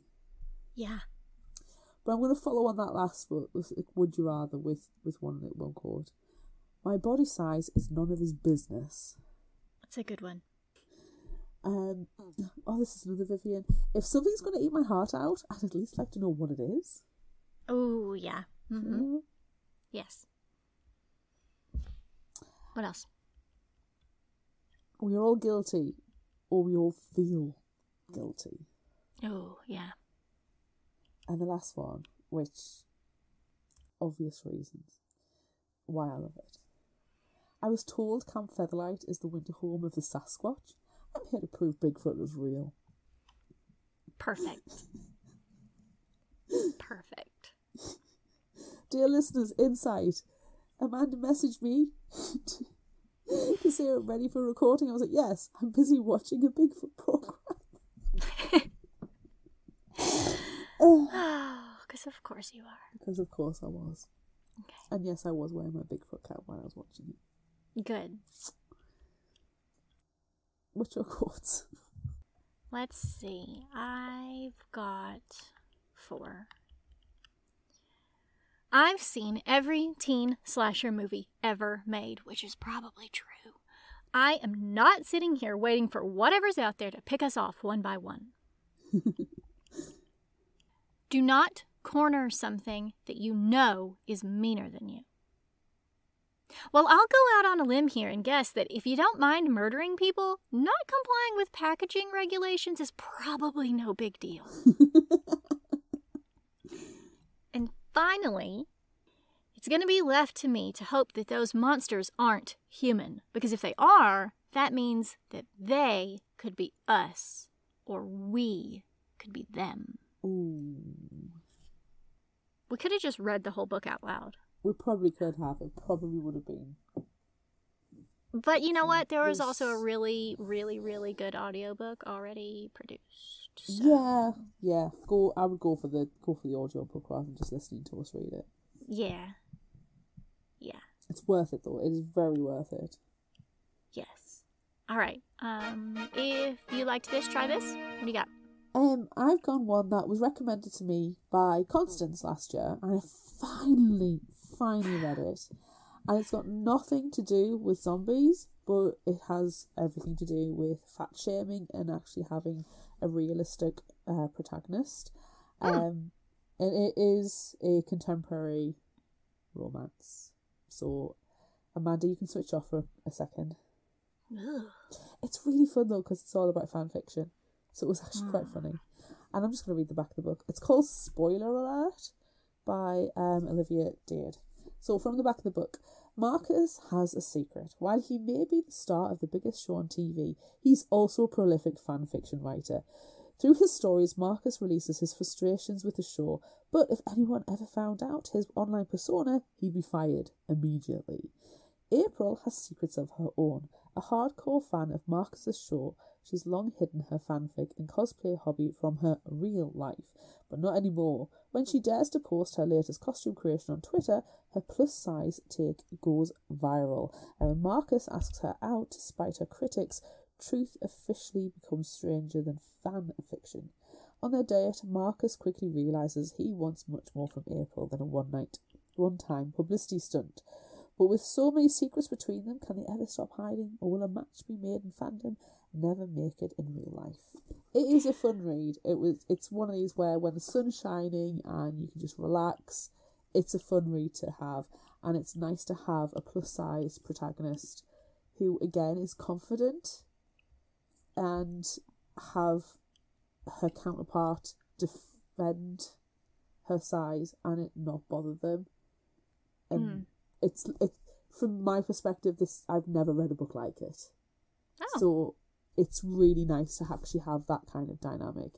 That is nice. I will, in defense of a lot of authors, they don't necessarily mention the size of the protagonists. Mm-hmm. So it's societal, pressure somewhat for you to think that every person in a book is I'll say skinny, size 0 or size 12 or whatever, the societal norm is, quote unquote, when it comes to their figure. So unless it's explicitly stated, you don't really know, and I think that everybody projects what is we've been conditioned to project. Sure, yeah. So it's nice when it's stated outright that this person is plus size, and they are confident, and they do have sex. Shock! I'm shocked. So yes, I do highly recommend it. It's a good summer read. What have you got? I suspect I know, because when I was looking through social media last night, I was very excited by a particular book.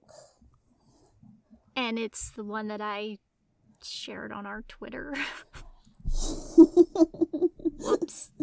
Spoiler alert. Okay. Wait, no, that was yours. That was mine. Sorry. I am suggesting Go Hunt Me. shocking no one, is also by Kelly DeVos. And also shocking no one, it's about... It's vampires. This one actually just came out last month. So, brand new vampires author that we have now, latched onto. Alex Rush is ready for the trip of a lifetime. She and her friends have made some creepily awesome films together throughout high school, so with only a few months left before they go their separate ways for college, they're determined to make the best one yet. An epic short film that reimagines the story of Dracula, filmed on location at a remote castle in Romania. Hooked already. But when they get there, it's not quite the majestic setting they planned for. Menacing weapons line the walls, the twisted halls are easy to get lost in, and with no connection to the outside world, the group is unexpectedly off the grid. After just a few hours spent under its roof, Alex and her friends have no trouble imagining how this dark, terrifying castle inspired one of the most enduring horror novels of all time.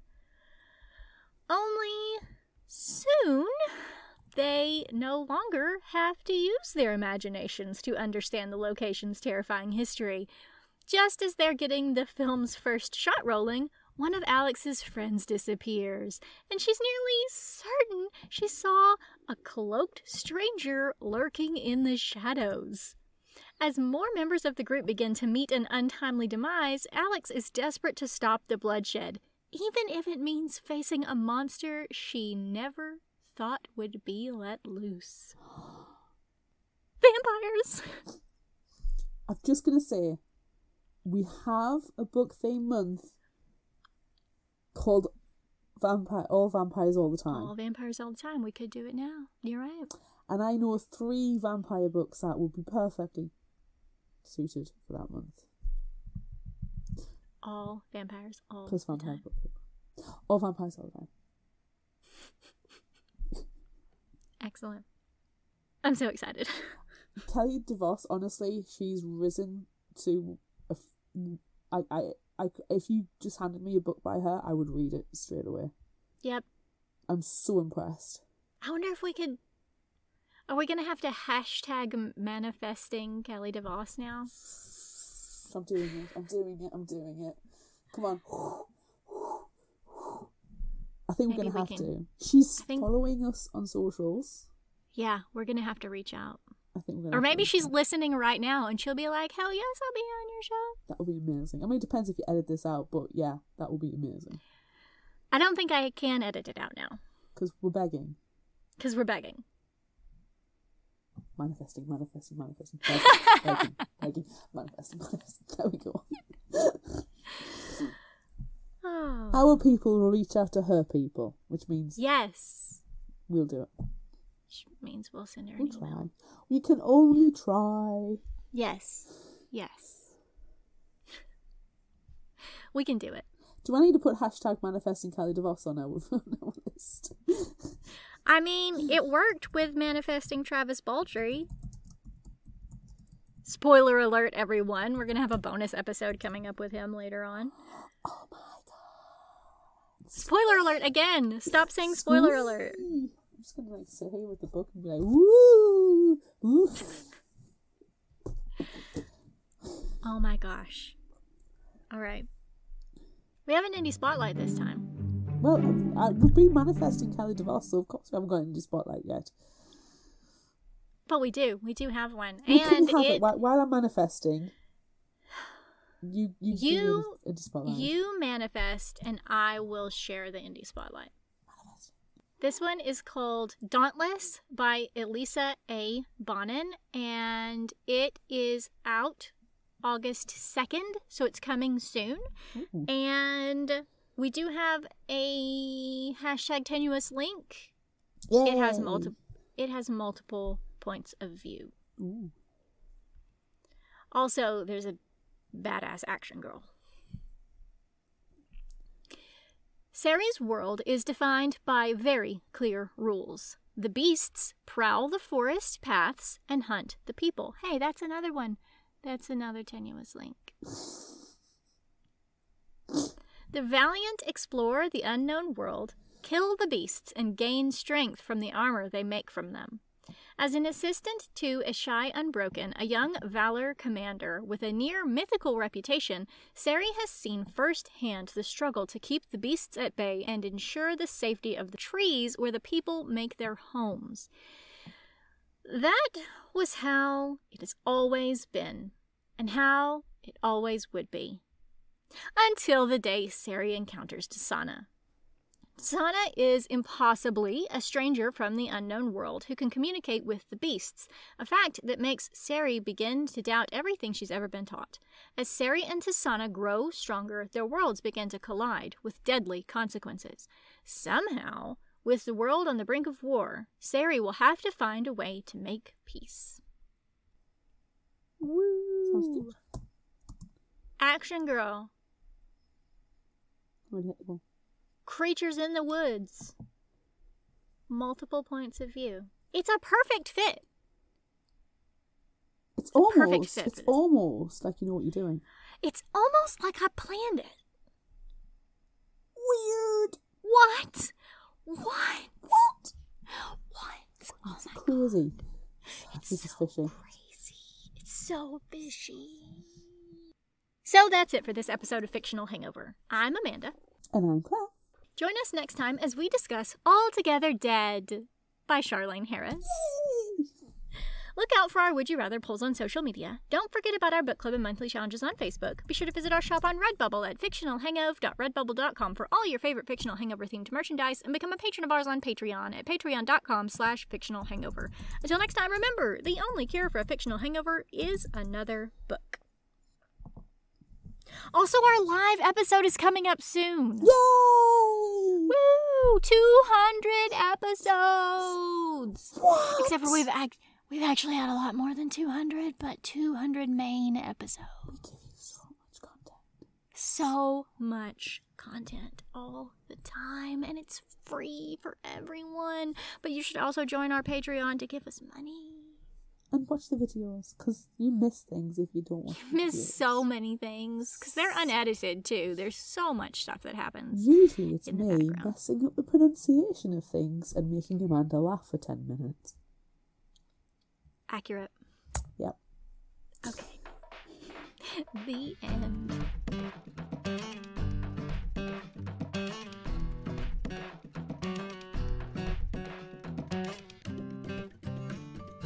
You can find us at fictionalhangover.com, follow us on Instagram at fictionalhangover, find us on Facebook at facebook.com/fictionalhangover, and on Twitter at fictionalhangover, no ER. If you like this episode, check out our others and rate, review and subscribe so you don't miss out. And finally, special thanks to Liz Emerson for our music. You can find her on Facebook and Patreon. Thanks for listening.